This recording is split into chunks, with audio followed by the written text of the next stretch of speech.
Bonjour à toutes et à tous et bienvenue sur Grand Lille TV pour cette nouvelle édition du Rendez-vous de l'Écho. Aujourd'hui nous accueillons Samia Moujane, bonjour. Bonjour Adrien. Vous êtes la responsable marketing de Plopsaland La Panne, parc d'attractions bien connu, à peine à 1 heure de Lille et de la métropole lilloise. Alors on va parler avec vous des nouveautés de cette saison 2015. Le parc a rouvert déjà il y a quelques semaines. Alors nouveautés 2015, quelles sont-elles? Sur quoi vraiment on va appuyer cette année? La nouveauté, c'est qu'on parle de 15 ans de Plopsaland de la Panne. En fait, nos 15 ans. Pour cela, on a mis le paquet avec pas mal d'animations. Dans la nouveauté, la parade. Donc là, c'est une parade quotidienne où les gens ils peuvent rencontrer leurs personnages préférés, comme Maya, comme Vic le Viking et comme Heidi, qui sera aussi une nouveauté dans le parc Plopsaland. On va parler aussi de pas mal d'animations, des événements. Dans les nocturnes aussi de cet été, on va avoir 6 nocturnes tous les samedis à partir de mi-juillet.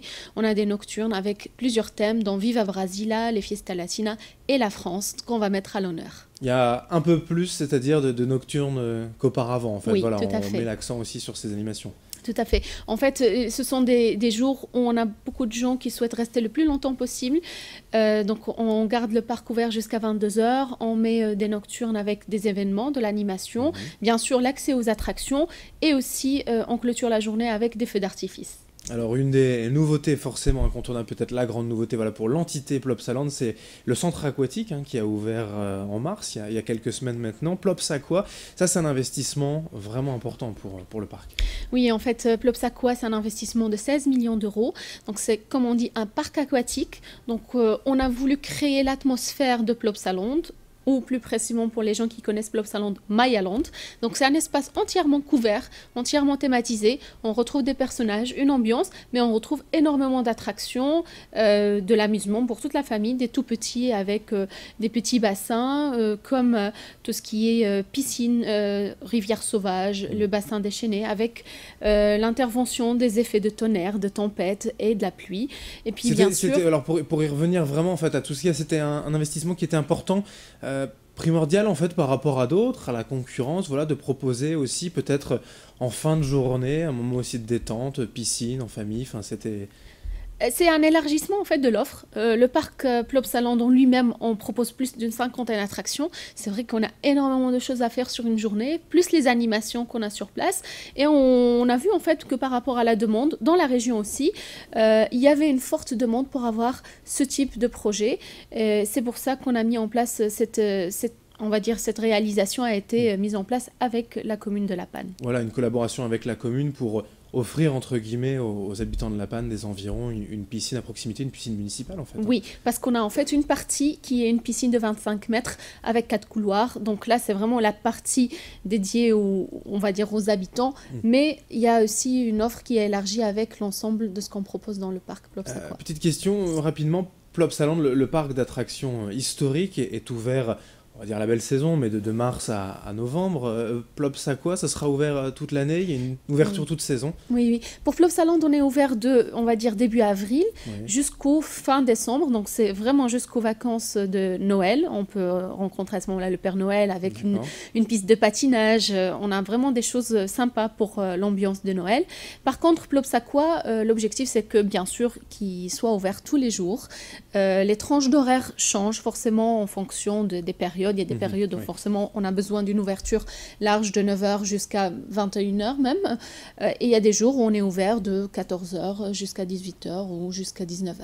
Alors on le disait, petits et grands, il y a des bassins pour les tout petits, il y a aussi pour les plus grands, des toboggans assez fun avec voilà, des nouveautés, des choses qu'on n'a pas encore vues, peut-être en France, en Belgique, enfin, en tout cas près d'ici. On a en fait 3 toboggans, donc c'est vraiment la partie sensationnelle dans le toboggan qu'on appelle nous le Skydrop. C'est une sorte de trappe d'une hauteur de 19 mètres avec donc la trappe qui s'ouvre et on a vraiment une chute libre, une vitesse d'à peu près 40 km/h, donc c'est vraiment très très très sensationnel, très rapide. On a une seconde partie qui est le second toboggan qui est sous forme de glissoire avec des bouées de une ou deux personnes. Donc ça, c'est vraiment le familial, le fun entre amis. entre et puis il y a frères le et troisième sœurs. avec de la musique même. Oui. C'est ça, on peut choisir sa propre Oui, musique dans le tout à toboggan. fait. Avec la musique, avec l'ambiance, les couleurs, on peut vraiment choisir tout ça. Et à la fin, on peut voir aussi la vitesse qu'on a mis dans le parcours. Voilà, pour battre des records entre amis ou entre familles, ça peut être intéressant. Alors il y a Tout à quand fait. même voilà, donc tout cet aspect pour s'amuser, mais il y a aussi pour faire des économies avec des nouvelles technologies, pour économiser l'eau, des lampes à LED. Voilà, il y a un appui aussi qui a été mis là-dessus. Oui, oui, on travaille énormément sur cet aspect d'économie d'énergie, de façon en fait qu'on a même les réservoirs qui sont installés en dessous de la piscine Plops Aqua. Donc les bassins, ils sont vidés tous les soirs afin d'économiser l'énergie. On a un système aussi d'épuration d'eau qui est de nouvelles technologies qui respectent aussi l'environnement. Donc on a mis vraiment tout en sorte de respecter l'environnement et puis bien sûr de suivre un peu le développement aussi des nouvelles technologies. Alors comment ça va se passer le billet d'entrée, on peut choisir ou Plops Aqua ou Plops Land, un billet combiné, combien ça va coûter l'ensemble? On a vraiment toutes les formules. On a un ticket toute la journée. Donc, si on veut vraiment aller dans l'espace aquatique toute la journée, donc là, il est à 25 euros. On a une formule de 4 heures. Là, c'est 18,50 €. Et puis après, on a la possibilité d'acheter un ticket combiné. Et quand on achète le ticket combiné, on peut aller visiter Plops Land un jour. Et le lendemain, on a aussi la possibilité de faire alors le complément de visite en allant dans l'espace Plops Aqua. Et ce n'est pas tout à faire en une seule journée en fait, c'est ça? Du tout. Très bien, eh bien écoutez, c'est noté. Voilà une nouveauté à moins d'une heure de Lille à aller découvrir, hein, Plops Aqua, ce nouveau centre aquatique à La Panne, juste à côté de Plops Land. Merci Samia Moujane d'être venue sur ce plateau pour nous présenter cette grande belle nouveauté. Merci à vous de nous avoir suivis dans un instant. L'info continue sur Grand Lille TV.